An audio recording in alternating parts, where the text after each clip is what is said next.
fait, je voulais t'interroger sur un sujet qui te tient beaucoup à cœur, c'est celui de l'enfant intérieur. Donc aujourd'hui, on entend beaucoup à la radio, à la télé, dans les livres, partout en fait, qu'il faut prendre soin de son enfant intérieur. Mais qu'est-ce que ça veut dire prendre soin de son enfant intérieur alors qu'on est un adulte? Est-ce que tu peux nous dire, voilà, qu'est-ce que ta vision, voilà, qu'est-ce qu'à être prendre soin de son enfant intérieur? J'aime beaucoup ta présentation et ta façon d'en parler parce que c'est vrai qu'on en parle, mais comment en prendre soin? Ouais. Alors, je vais déjà commencer en disant que je suis touchée parce que j'aime beaucoup, beaucoup ce sujet sur l'enfant intérieur. Ça me tient très fort à cœur parce que ça a été une des occasions et un des moyens pour une des grosses guérisons que j'ai faites sur moi-même. Oui. Après avoir été très très malade, et même pendant que j'étais très malade, c'est dans ce soin, dans cette reconnaissance, dans cette reconnexion avec l'enfant qui est à l'intérieur de moi, que j'ai pu aller toucher mes émotions Oui. et guérir. D'accord. Donc l'enfant intérieur, c'est avant tout une présence que l'on peut retrouver dans notre corps. D'accord. Mais c'est aller connecter à un petit enfant, ou qu'est-ce que ça veut dire, ou c'est juste connecter ses émotions, ses ressentis? Alors, c'est les deux, Ouais. mais c'est pas n'importe quel petit enfant, c'est celui qu'on a été, Ouais. celui qui nous habite à l'intérieur, parce que ce sont nos ressentis, c'est notre corps il nous appelle à travers notre corps. Ouais. En fait, c'est un enfant qui nous appelle au secours. Donc toutes les émotions qui bloquent, tout ce qui est ressenti, presque tout le temps, ça vient de cet enfant. Alors, c'est vrai que quelquefois, on peut juste aller imaginer un enfant, Ouais. et puis aller voir que cet enfant, peut-être qu'effectivement, il est en manque. Peut-être que, ah là là, celui-là, il essaye de se faire entendre, et puis il n'est pas entendu. Et là, ça peut nous toucher. Ouais. Donc si ça nous touche, si ça fait un petit nœud ici, ou un petit point là, c'est aller vraiment, pour prendre soin, c'est aller s'écouter soi, pas aller écouter l'enfant. D'accord. Parce que si, moi, ma vie entière, avant, il y a quelques années, j'ai passé mon temps à « Oh là là, qu'est-ce qu'il a mal ?» Prendre soin, être touché parce que l'autre avait mal. En fait, puisque j'étais touché parce que l'autre avait mal, c'est que moi, là, à l'intérieur, voilà, moi, à l'intérieur, il y avait une souffrance. D'accord. Et en me remettant vraiment dedans et plongeant, pouvoir plonger vraiment, il faut faire le saut, hein, Oui. parce que c'est pas toujours évident du tout, mais de plonger vraiment à l'intérieur, aller décrire, aller vraiment dans le ressenti, très très vite, Ouais. il va y avoir des modifications. Comme si il y avait vraiment cet enfant, je dis comme si, mais c'est vrai que c'est un comme si, Ouais. parce qu'on peut pas, on le voit pas, mais on le sent. Il nous appelle et quand on le voit ou quand on reconnaît qu'il est là, il se... Soulagement. et voilà, soulagement, complètement, soulagement. Donc en fait, on peut dire est-ce que l'enfant intérieur c'est un outil de développement personnel, de croissance personnelle? Alors, oui, Oui. il y en a qui disent que c'est un outil de développement personnel. Pour moi, c'est plus qu'un outil, c'est vraiment un chemin et une voie d'amour pour soi, Oui. pour la vie, pour l'autre. C'est plus un chemin d'amour, parce que quand on va, on va parler un peu plus longuement, mais quand on va vraiment retrouver, aller vraiment dans les ressentis et faire un avec ce petit enfant qui est à l'intérieur, Oui. il y a un espace d'amour qui s'ouvre, qui est pour moi ce qu'on appelle l'éveil, le soi. C'est une présence qui pourrait englober la terre entière. Et c'est vraiment un chemin vers l'unité, et un chemin de présence, d'amour, de retrouver la spontanéité.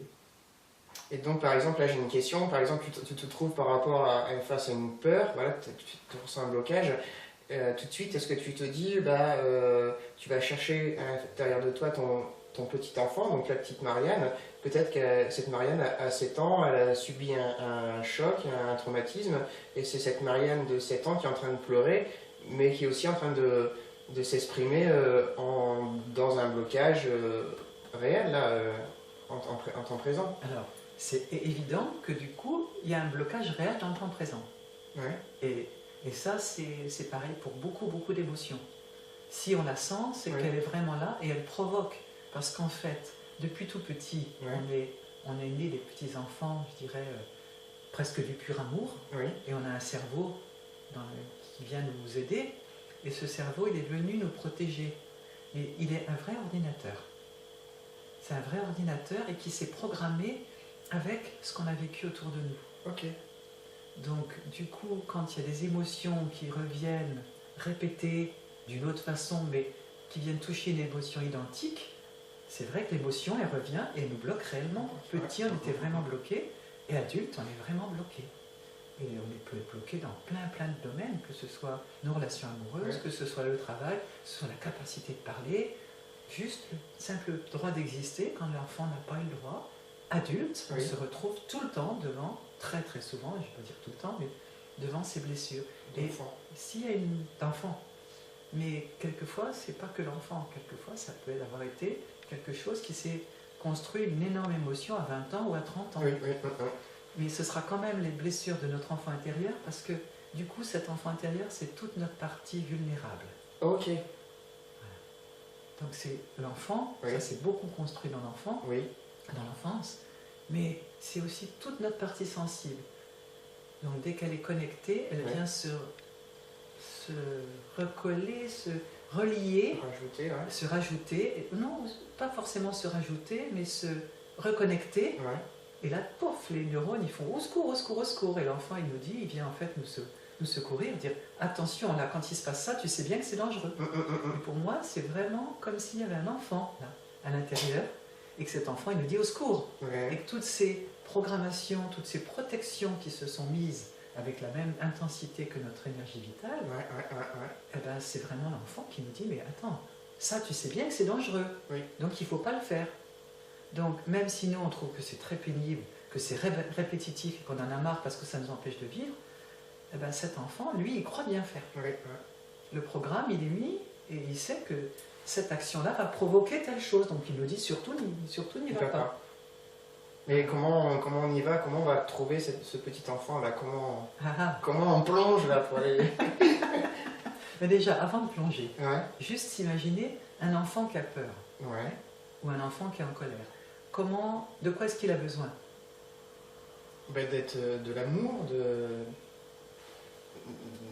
des câlins, d'être, comment on dit, câliné. D'être accueilli. Accueilli, voilà. Un enfant qui a des colères, la plupart du temps, la première, mais on est très nombreux, on n'avait pas le droit d'être en colère. Qu'est-ce qui nous arrive si on est en colère? Dans beaucoup de cas, on a très peur.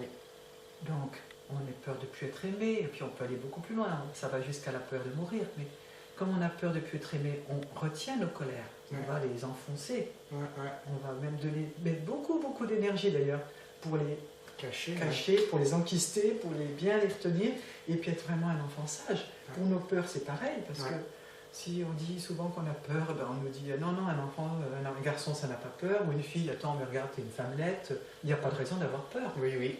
Donc ces peurs, on ne peut même plus les exprimer, mais on les garde à l'intérieur de soi, donc on fait des cauchemars, ou on se met vraiment des programmes que c'est pas possible. C'est impossible, Donc c'est déjà se rendre compte que cet enfant, dans ses émotions, il a été seul.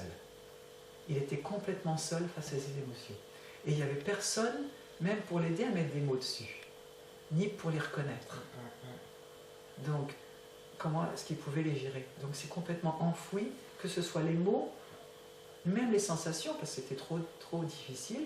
Donc le cerveau, il est très magique.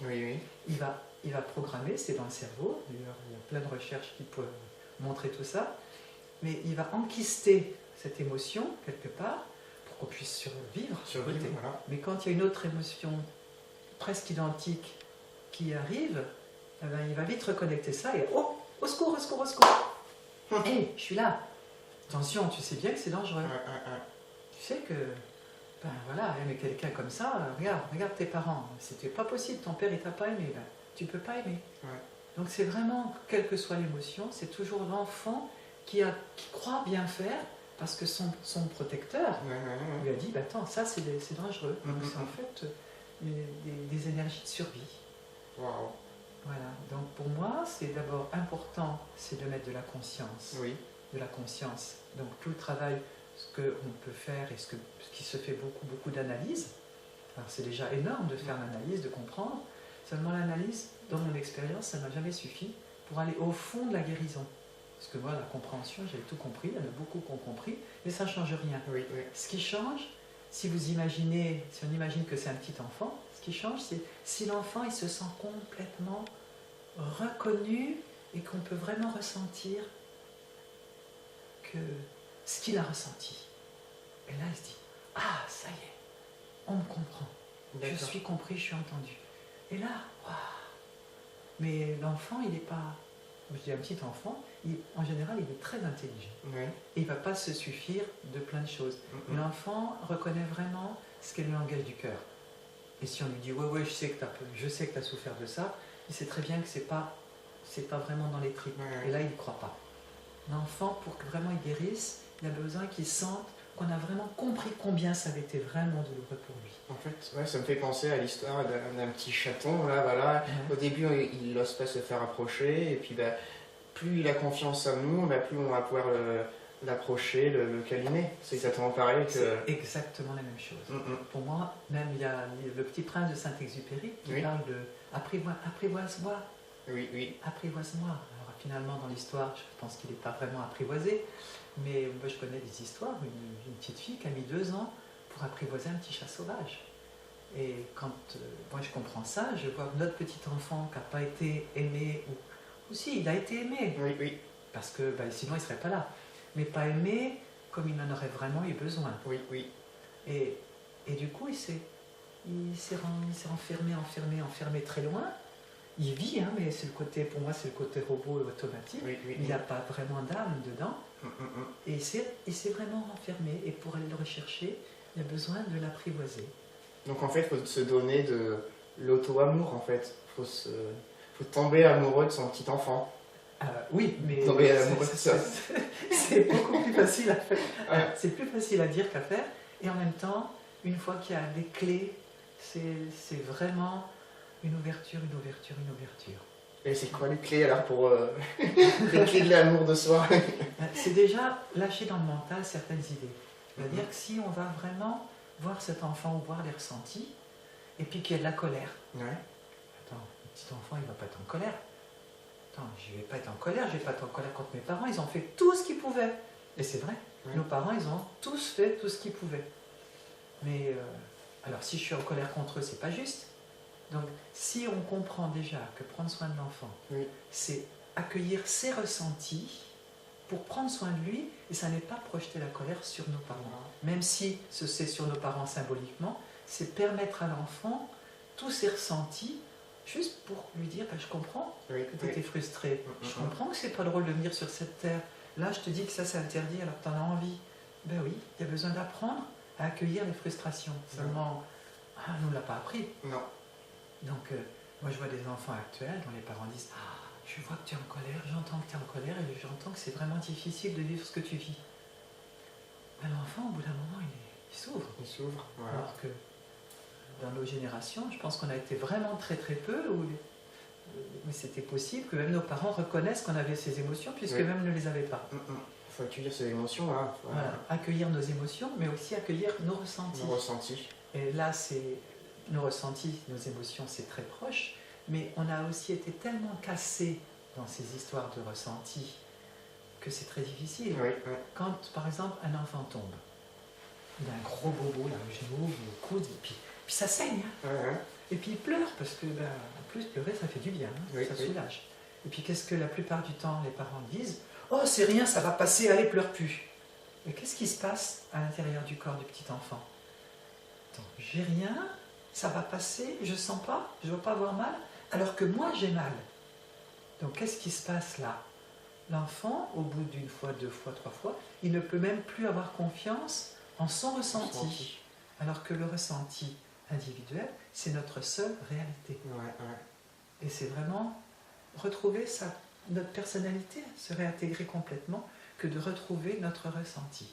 D'accord. Voilà, j'ai fait un petit peu le début du journalisme il y a des années, et on nous avait montré juste une feuille, une photo d'un accident.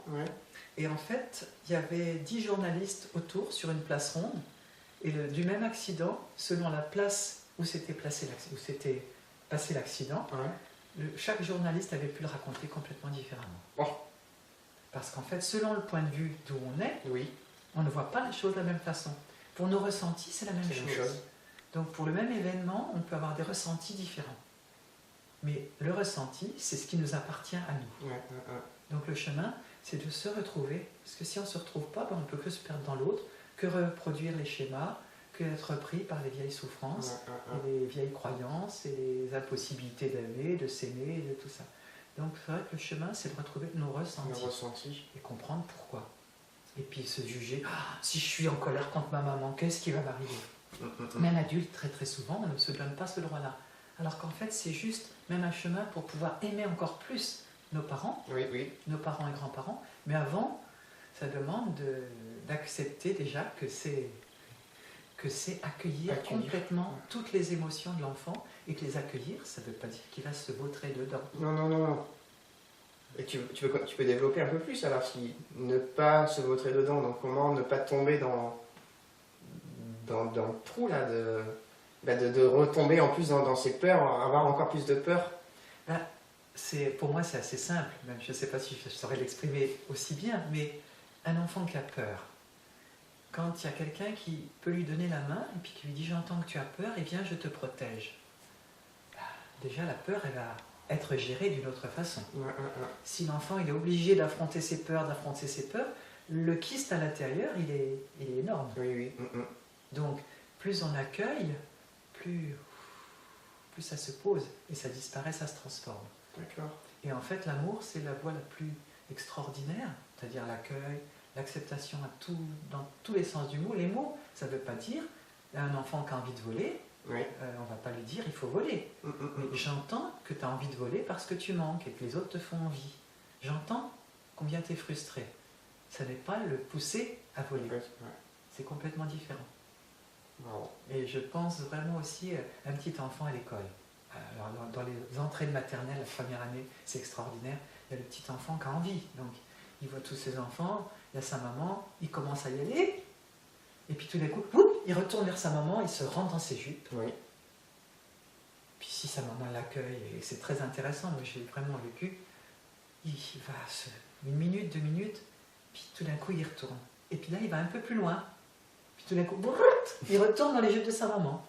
Et en général, au bout de 3-4 fois, quand il a vraiment été nourri, il est plein pour pouvoir aller. Voilà. Le mouvement du corps, là, tu l'as fait. Il part et puis il peut aller de l'avant parce qu'il est plein. Oui. Mais quand on a dû aller de l'avant parce qu'on était vide, c'est toujours vide. Vide. On s'essouffle et puis on cherche des compensations et on arrive aux dépendances, on arrive à vraiment plein de souffrances et d'être en relation parce qu'on a besoin, donc les peurs. Et voilà, on est dans le cercle vicieux du manque. Voilà, parce qu'en fait, on est tous venus à la naissance, même dans les naissances les plus belles et les plus accueillies, il y a toujours cette séparation. Oui, avec la mère.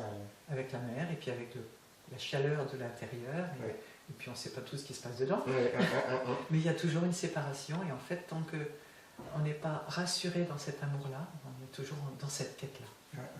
Mais après, comment tu t'imagines, est-ce que tu t'imagines ton enfant, est-ce que toi tu t'imagines en toute petite, ou est-ce que tu as un nounours, un doudou, une poupée, ou voilà, est-ce que c'est juste de l'imagination? Voilà, qu'est-ce que c'est un enfant? Alors, c'est intéressant parce qu'en fait, il y en a beaucoup qui prennent des outils différents, mais c'est pas d'abord imaginer. Oui.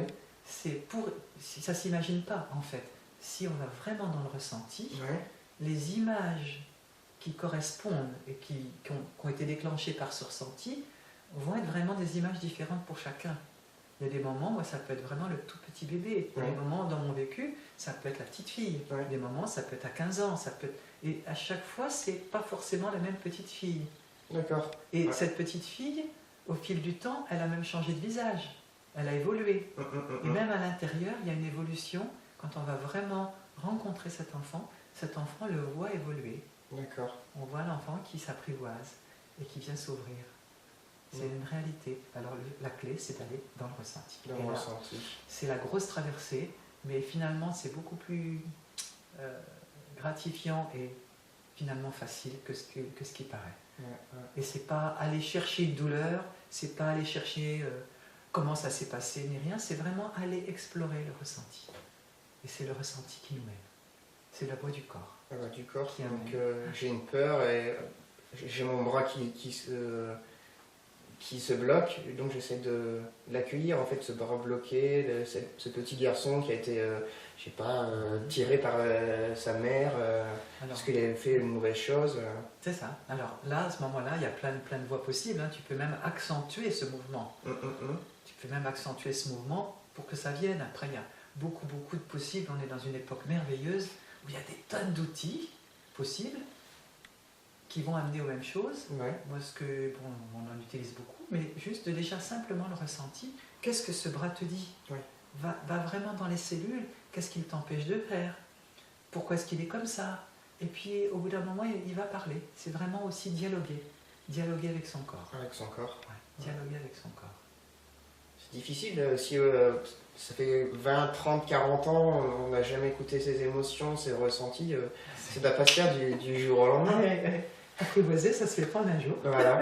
Et c'est vrai que nous, quand on a des jeunes qui ont 20 ans qui viennent en séminaire, leur croissance, ils arrivent à se transformer beaucoup plus vite que quand l'enfant nous attend depuis 50 ou 60 ans. L'enfant il est encore plus retranché, donc c'est toujours plus long. Et c'est aussi tout un chemin d'accueillir nos émotions et de récupérer toute l'énergie. Parce que ça, on n'en a pas parlé, puis il faudrait qu'on avance un petit peu parce que le temps passe. Mais dans ces émotions et ces ressentis, il y a toute une quantité d'énergie débordante qu'on a utilisée pour retenir nos émotions. Ok. Pour ne pas exprimer la peur, même des cris, se retenir de crier. Quand on est jeté et puis qu'on va voir papa, maman la nuit et puis qu'il ne faut pas y aller et qu'on pleure, on finit par être... voilà. Donc on ne peut pas exprimer nos émotions. Donc il faut de l'énergie énorme pour la retenir. Pour nos colères, c'est pareil. Pour toutes nos émotions, c'est pareil. Donc si on va les accueillir, les reconnaître, ah ben oui, j'ai des milliers de raisons d'être en colère. Déjà, on va récupérer l'énergie qu'on a passée à la retenir, qui est déjà fabuleuse. C'est déjà une ressource, un retour d'énergie fabuleux. Et puis l'énergie qui est simplement dans cette émotion qu'elle a pour la vie. Cette colère, c'est dire je veux vivre. Regardez, ça c'est pas normal, mais moi je veux vivre. Donc ce sont vraiment des énergies vitales qu'on va récupérer, qui vont se transformer en simplement force de vie. Wow. Voilà. Et là j'ai une question qui me vient, c'est mais est-ce qu'on ne reste pas dans le passé en fait si on pense toujours à ça en fait? Est-ce que voilà, toujours penser à l'enfant intérieur, toujours penser à son enfant, j'ai mal à ce bras-là parce que j'ai reçu un mauvais coup quand j'avais 7 ans. Voilà, c'est toujours revenir à son passé, mais le présent, là, il passe et on ne vit plus l'instant présent, alors. Qu'est-ce qui se passe? Je suis dans le passé, je suis dans le présent, et en même temps, je dois penser aussi à mon futur, donc j'ai plus de temps. C'est vrai que c'est des questions assez essentielles. Moi, j'aime beaucoup, c'est « je dois penser ». Déjà, il n'y a pas de devoir penser. C'est déjà juste vivre, c'est la pleine présence, c'est un développement de pleine conscience ou de pleine présence. Si je suis là dans mon part présent, là, dans l'instant tout va bien, puis tout d'un coup je vois une image, je vois quelque chose, même une scène ou un enfant, n'importe, et tout d'un coup, hop, il y a une douleur. C'est là. Et je n'ai rien à penser, c'est aller écouter cette douleur. Et c'est cette douleur qui va m'amener à cet enfant. Mais je n'ai pas à y penser. C'est juste être présent à ce qui est. Et comme dans cette douleur, si je vais dedans, je me rends compte que c'est cet enfant. Et ça va aller mieux, je repars. Et on va retrouver la capacité de l'enfant d'être dans le présent, mais de passer du pleur au rire, de passer d'une grande présence à tout d'un coup être complètement dans la lune, de passer vraiment d'un moment à l'autre, parce que l'enfant il est complètement présent. Parce qu'on a perdu. Et c'est retrouver cette présence, ne pas penser, mais juste être là dans le senti et accueillir ce qui est. Parce qu'en fait, notre enfant, il a besoin, comme tous les enfants, d'être accueilli, reconnu, compris, mais aussi aimé tel qu'il est. Et là, est-ce qu'on peut toujours aimer toutes les colères, toutes les erreurs qu'on fait, toutes ces choses-là? C'est aussi s'accueillir inconditionnellement. Et là, c'est vraiment un chemin de grandissement qui va nous permettre vraiment de vivre et d'accueillir toutes nos parties. Et c'est vraiment un chemin de transformation. Puissant alors. Et c'est vrai que c'est un outil, mais c'est beaucoup plus qu'un outil, c'est une voie d'amour. Une voie d'amour, voie de guérison même. Voilà. Guérison, d'amour. Et on va retrouver la spontanéité de l'enfant, on va retrouver sa force vitale, on va retrouver... En fait, C'est très j'ai l'impression qu'on passe aussi de l'enfant, il y a aussi il y a l'adulte aussi qui est en train de naître, d'être beaucoup plus mature. On passe d'un état d'enfant enfant à un adulte. Alors là, pour moi, tu as complètement raison. Quand on fait nos séminaires sur l'enfant intérieur, ce qu'on dit, c'est que dans ce séminaire, on va construire le père et la mère à l'intérieur. Donc c'est aussi construire l'adulte, parce qu'on est obligé de mettre de la conscience. Ouais. En conscience, se dire, oh là là, peut-être pas que je le rejette. Peut-être qu'il faut que je l'aime. Et puis il y a besoin aussi de construire, trouver sa force, Oui. pouvoir dire non. Parce que ça n'est pas parce qu'on reconnaît cet enfant qu'il faut le laisser et qu'il faut le laisser être tyran. Oui, Parce oui. que l'enfant, tant qu'il n'a pas de parents, et c'est lui qui nous tyrannise. Ouais, Donc il y a toutes les sous-personnalités que l'enfant s'est fabriquées et dont on va prendre soin parce qu'on va l'accueillir et parce qu'on le voit. On le voit. Donc ça demande vraiment à développer sa vision, vraiment l'adulte. Et quand l'enfant et l'adulte sont reconnus, se sont retrouvés, c'est plus qu'un adulte. C'est vraiment déjà la découverte du soi. Ouais. La construction du père, du bon père et de la bonne mère, La bonne mère. que l'on est tous. Hein. Oui, oui. L'homme, Le frère, la sœur. voilà. Mais un homme est aussi un bon père et une bonne mère pour son enfant. Ouais, Une femme peut être aussi un bon père et une bonne mère. Et je crois qu'on a déjà dit pas mal de choses, mais il y a peut-être encore plein de choses à développer. Après, est-ce que voilà, quand on prend conscience de toutes ces parties, de ces peurs, de ces trucs mal aimés, là, ces parties mal aimées, qu'est-ce que ça peut apporter en tant que dans la vie de tous les jours en fait? Qu'est-ce que ça peut nous apporter Juste être. Juste être. Juste exister, alors qu'avant, on est souvent un robot, on Ouais. vit dans la survie, puisqu'en fait, le petit enfant du diamant ou de la boule d'amour qu'il est, il a dû s'envelopper dans une gangue, et c'est le cerveau qui a pris le relais Oui. pour nous faire vivre et nous aider à survivre. Donc là, on vit comme un robot. Ouais. Et pour moi, prendre soin de cet enfant, c'est passer de la survie à la vie, La vie. et ne plus être dépendant de tous ces programmes qui sont dans le cerveau, être vraiment vivant, présent, Présent. et c'est délicieux. Mais c'est Super. un chemin infini. Infini. Voilà, parce que même si on a l'impression d'avoir pris soin, il y a toujours encore plein d'échos. Et c'est toujours accueillir, accueillir, accueillir. Tu disais que tu faisais des séminaires enfants intérieurs. Ouais. Tu peux nous raconter comment ça se passe ou, en quelques mots, voilà. Sur la durée, est-ce que ça dure une journée On a fait sur une journée, mais on ne va pas vraiment loin. On n'a pas le temps de créer ce cocon d'amour. Parce qu'en fait, si on veut aller guérir, il y a besoin de créer un cocon d'amour dont déjà on a manqué pour pouvoir aller profondément se sentir en sécurité. Donc après, on a beaucoup de techniques, d'échanges, d'aller vraiment dans nos ressentis, de passer du présent au passé, Oui. pour voir combien le passé vient gêner ce présent, et puis je ne sais plus lequel j'ai dit, et passer du passé au et présent. voir que de ce passé, d'une situation du passé, l'enfant il a pu se programmer telle chose. Oui. Donc on peut faire les allers-retours aussi, en voyant qu'en fait, que ce soit l'enfant et son vécu, ça a pu programmer ça, mais Oui. qu'en partant d'un vécu, une toute petite chose dans le quotidien, si on va vraiment dans le ressenti qu'elle provoque, on remonte aussi à l'enfance. Wow. Et c'est vraiment un aller-retour constant, et puis on utilise de nombreuses techniques pour aller vraiment...